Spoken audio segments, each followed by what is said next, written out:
ஒரு மகிழ்ச்சியான செய்தி. இதயம் நல்லெண்ணெயின் விலை லிட்டருக்கு ரூபாய் 105 குறைஞ்சிருக்கு. செப்டம்பர் 2023ல 1 லிட்டர் இதயம் நல்லெண்ணெயின் அதிகபட்ச விலை ரூபாய் 503. ஆனா இப்ப 1 லிட்டர் இதயம் நல்லெண்ணெயின் விலை ரூபாய் 398 மட்டும்தான் தமிழ்நாட்டுல. அப்ப இனிமே எல்லாரும் இதயம் நல்லெண்ணெய் வாங்கலாம் இல்ல?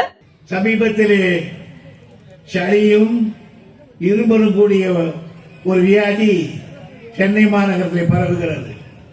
அதை மாட்டி நான் 3 மாத காலம் எங்கும் போகாமல் சட்டமன்றத்துக்கு போனால் கூட ஓரிரு வார்த்தைகளை பேசிவிட்டு இந்த என்னை இந்த பொதுக்கூட்டத்துக்கு அழைத்தார்.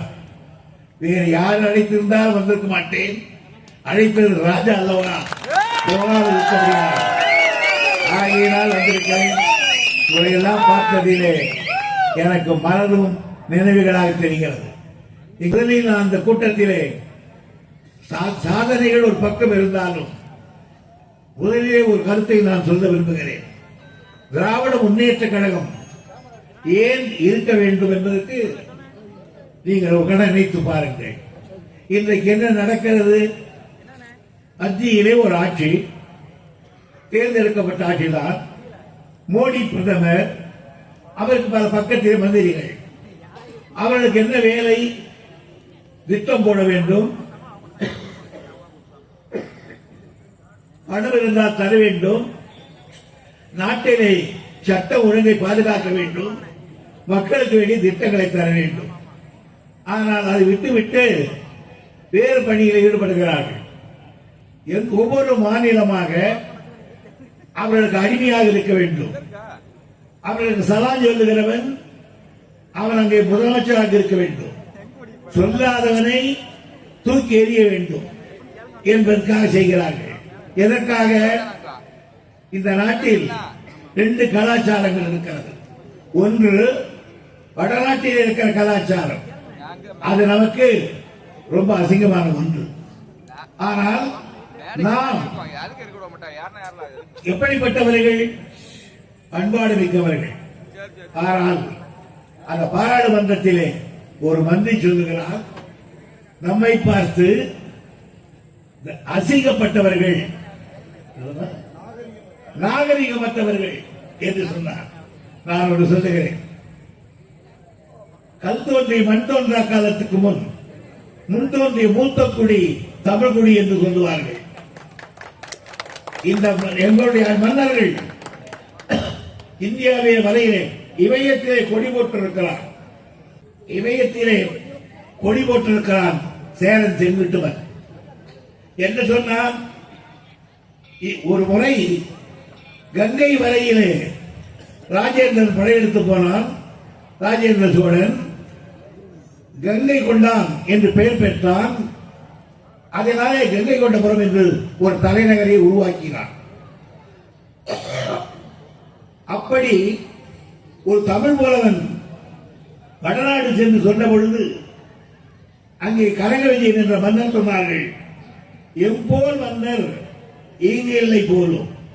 அந்த நேரத்தில் எங்களுக்கு துணையான அமைச்சர்கள் இங்கே இல்லை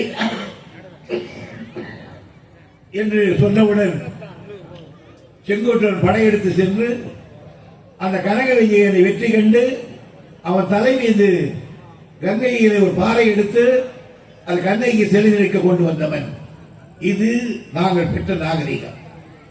கிறிஸ்து பிறப்பதற்கு முன்னாலேயே இந்த நாட்டினுடைய முத்தும் பவளமும், இந்த நாட்டினுடைய எளிமையினால் நெய்யப்பட்ட ஆடைகளையும் பொன்னும் மணியும் ஏந்தி சீரத்து கடற்கரையில், ஈழத்துக்கு வீடு வீதிகளில், ரோமானியபுரத்தினுடைய மாட பகுதிகளில் வியாபாரம் செய்தவர்கள். பெரிக்லஸ் என்கிற ஒரு பெரிய வரலாற்று ஆசிரியர் எழுதுகிறார், தமிழ்நாடுக்கு எல்லா முத்தும் பவளமும் கொடுத்தால் ரோமாபுரி வறண்டு போய்விடும் என்று எழுதினார். ஆக நாங்கள் நீண்ட நெடுங்காலத்துக்கு முன்னால் நாகரிகம் படைத்தவர்கள். எங்களுக்கு நாகரிகம் தெரியும். அண்ணன் யார், தம்பி யார், அக்கா யார், அண்ணி யார் என்று. கொழுந்தனாக இருக்கிறவன் அண்ணியினுடைய முகத்தை கூட பார்க்க மாட்டான். தலைவரின் அன்னி கோயில் சோறு போட்டிருப்பா. இது எங்கள் பண்பாடு.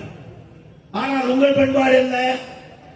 ஒருத்தையே 5 பேரை கல்யாணம் பண்ணிக்குவான், ஒருத்தன் உள்ள போயிடுவோம், 4 பேர் வெளியே இருப்பான், இன்னுமாடா பண்றான்னு கேட்பான், நமக்கு எவ்வளவு சான்ஸ் கேட்பான். இது அராஜகம். உங்களுக்கா எங்களுக்கா?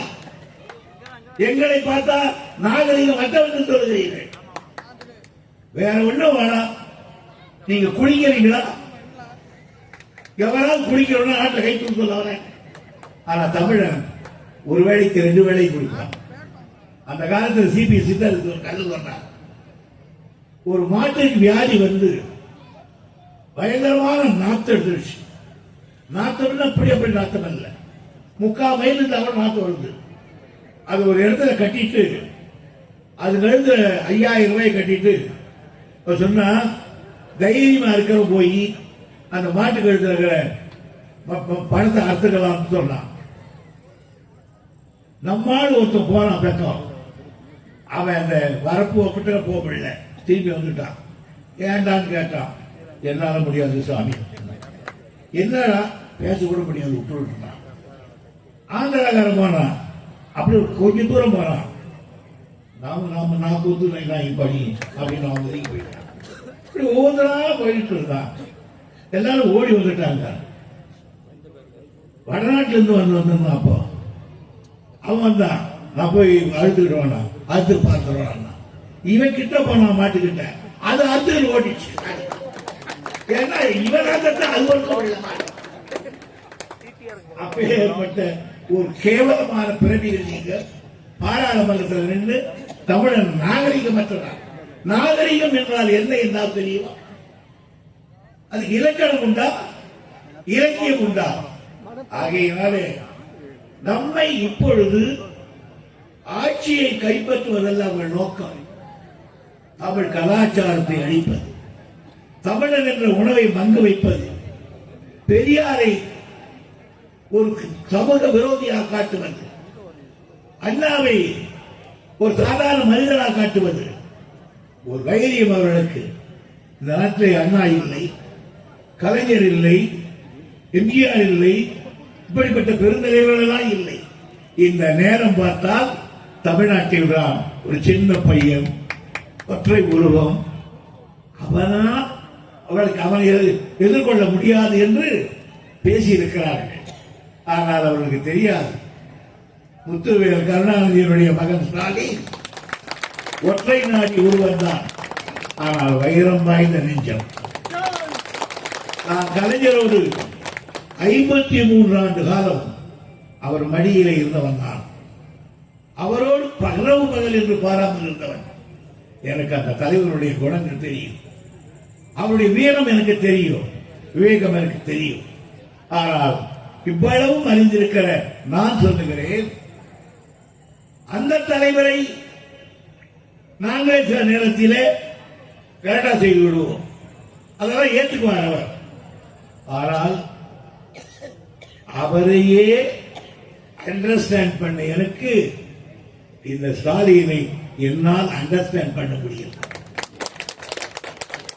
என்னையே மயக்கிறார் நேரத்தில்.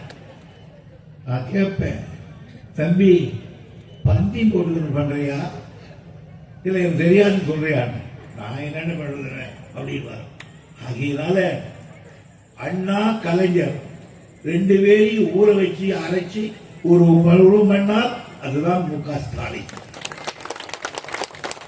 அவர் சின்ன பையன் சொல்லக்கூடாது. கரிகால பெருவளத்தானே அப்படித்தான் சின்ன பையன் சொல்கிறார்கள். 7 பேர் வெற்றி கொண்டார். பார்க்கிறீர்களே, பாராளுமன்றத்தை வெற்றி, சட்டமன்றத்தை வெற்றி, எல்லா இடங்களிலும் வெற்றி, இடைத்தேர்தல் வெற்றி. என்ன தைரியம் இருந்தால் சொல்லுவார். நான் இன்னைக்கு சொல்லிட்டு போறேன், 234 சட்டமன்ற உறுப்பினர் 200 நமது என்கிறார். அந்த 200 கண்டிப்பா காட்டுவார். ஆகியனால சின்ன பையன் இப்படியாவது ஏமாற்றி விடலாம் என்று வடநாட்டினுடைய கலாச்சாரத்தை, அதுக்கு என்ன செய்வது? முதலிலே மொழியை அழிப்பது. மொழி அழிந்தால் இனம் அழியும். ஆகையினால் தமிழுக்கு மாற்றுவதற்காக இந்தியை திணிக்க பார்க்கிறார்கள்.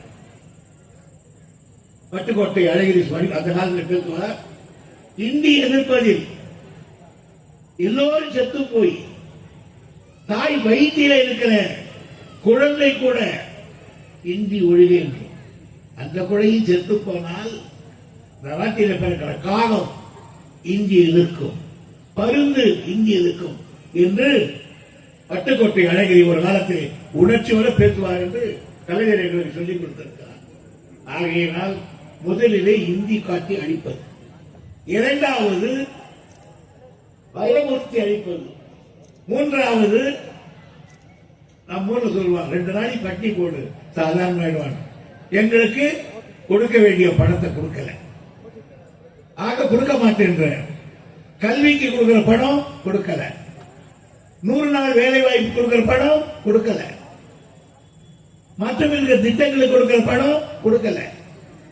ஆனால் இவ்வளவு பணத்தை கொடுக்கலன்னா என்ன செய்வான் ஸ்டாலின்? ஐயோ எங்களை அப்படி பண்ணிட்டீங்களே, அரசாங்கம் திண்டாடுகிறது என்று சொல்லுவார் என்று நீங்கள் எதிர்பார்க்கிறீர்கள். அப்படித்தானே கலைஞர் சொன்னார் ஒரு முறை, ஞாபகம் இருக்கிறது. இப்படித்தான் வறட்சிக்கு பணம் வாங்கியிருந்தோம். அப்போது சி சுப்பிரமணியம் நிதியமைச்சர், அவர் ஒரு நாள் கருணாநிதியை நான் கணக்கு கேட்பேன் சொன்னார். திருப்பி கலந்து சொன்னார், நீ பைனான்ஸ் இருக்கிற வரையில நான் உன்னிட்ட பணம் கேட்க மாட்டேன் என்று திருப்பி சொன்னார். அதே தைரியம் எங்களுக்கு உண்டு. வேண்டுமானால் மத்திய சர்க்கார் எல்லா பணத்தையும் நிறுத்தட்டும், அன்னைக்கு எங்களா தமிழ்நாட்டில் அச்சாட்டை காட்டி நடத்த முடியும்.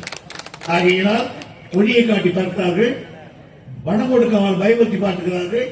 2க்கு பிறகு எப்படியாவது தேர்தலில் இப்பொழுது இவரை தோற்கடிக்கவே முடியாது. ஆகையினால் யாரை பிடிக்கலாம் பார்த்தா இருக்கிறதுக்கு 2 கட்சி தான், மற்றெல்லாம் கட்சி இல்லை. ஆகையினால எல்லாரும் கேட்டாங்க, எடப்பாடியே நீங்க பிஜேபி கூட போவீங்களா? இந்த பக்கம் உழைக்கிற சூரியன் இந்த பக்கம் உழைச்சாலும் நடக்காது இருந்தாரு. நாங்களும் பரவாயில்லைன்னு பார்த்தோம். இப்போ யாருக்கு வந்தாம போய் டெல்லியை பார்த்தா, எங்க டெல்லிக்கா போயிருந்தீங்க? சும்மா போயிருந்தேன். யார் பார்த்தீங்க? அமித்ஷா பார்த்தேன். எதுக்கு பார்த்தீங்க? சும்மா பார்த்தேன். நீ மட்டுமா? இல்ல, 4 பேரோட பார்த்து ஒழிஞ்சு போச்சு. இப்போ எழுதி வச்சுங்க, பிஜேபி அந்த ஏடிஎம்கே பிஜேபி ஒரு அணியில சேருவாங்க. ஆனால் அதில் எடப்பாடி இன்னும் கொஞ்சம் வைக்கிறார். நான் அவங்களோட சேரணுன்னாலும் முன்னாள் ஓபிஎஸ் அந்த சசிகலா இந்த கேங்கை சேர்க்க மாட்டேன்றான். அவரும் கெடிக்காரன். உள்ளபடி இவங்களை சேர்ந்தோம், நான் ஒழிஞ்சேன்றார். அவங்க அது 2 பேரும் சேர்றதுக்கு 2வது தூது போய் தான் அழைத்தோம். அந்த தூதும் எழுதி வந்திருக்கு. அதனால அன்னைக்கு இருந்தாங்க பேசிக்கிட்டு வருது. எந்த இவர் போயிட்டு இருந்தாரு, அந்த இவர் பண்ணாரு, என்னாச்சு செங்கோட்டை போனாரு. அப்பதான் என்கிட்ட சொன்னாரு, அவர் அதுக்கு போல இவர் இருந்தாரே சொன்னாரு, அவரு போனது சசிகலா சேர்ந்து போயிருக்காரு ஒவ்வொரு அழைத்தார். ஆக இனி இவங்களை பிடிச்சி நொண்டி குண்டி குழு குழு இதுகளை சேர்த்து எங்களை எதிர்க்க பார்க்கிறீங்க. ஆனா அவற்றையெல்லாம் நாங்கள் சமாளிக்கிறதுக்கு தயாராக இருக்கிறோம்.